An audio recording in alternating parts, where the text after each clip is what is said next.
بعيدا عن أرضهم وسمائهم، يقطن ملايين السوريين خارج وطنهم الأم سوريا، حيث تناثرت أوجاعهم ومعاناتهم بعيدا حتى وصلت لدول الجوار.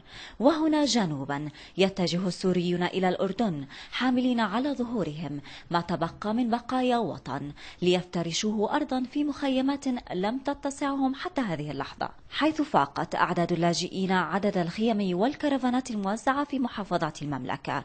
ووصل عددهم في أول وأكثر المخيمات اكتظاظا، وهو مخيم الزعتري، نحو 110,000 لاجئ سوري.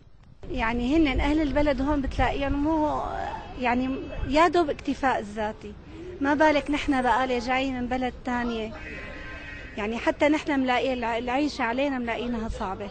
أما فيما يتعلق برأي الاقتصاد والسياسة، واللذان لا ينفصلان أبدا، خاصة إذا ما وضعت الأزمة السورية تحت مجهرهما، فيرى كثيرون أن الاقتصاد الأردني بالكاد يقف على قدميه، أما الأزمة السورية فقد أثقلت حمله وزادت عليه، حتى استدعاه الأمر باللجوء لطلب مساعدات خارجية لدعمه ومساعدته لمواجهة الأزمة.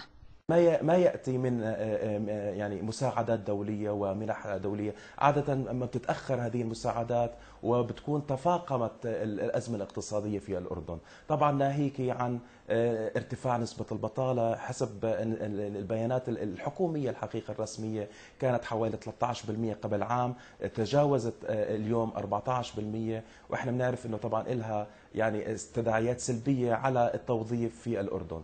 عملية إصدار بطاقات أو بناء كرفانات أو أخرى الحقيقة هي عملية تنظيمية، يعني أنا صحيح أنه هنالك من يقول أن هي عملية بدء يعني توطين اللاجئين خلال الفترة المقبلة، ولكن أنا أراها أن هي عملية تنظيمية.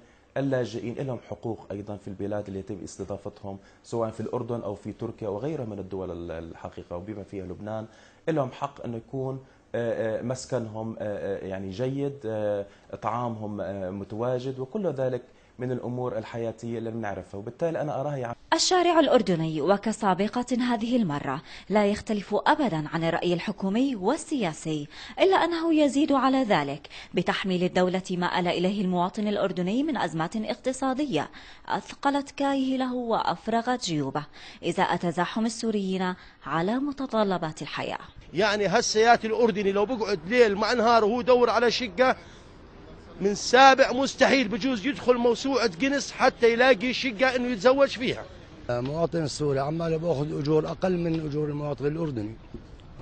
يعني المواطن السوري لانه ممكن يعني بتجي مساعدات، يعني ما بدفع، يعني بعيش بالموجود، بينما المواطن الاردني عنده التزامات، عنده اجار بيت، عنده مدارس. يبدو أن الوقت لا يخدم السوريين ولا حتى من يجاورهم ويشاركهم أزمتهم، وخاصة الجار الأردني، فسوري الداخل والخارج تجمعهم المعاناة وتفارقهم المصالح.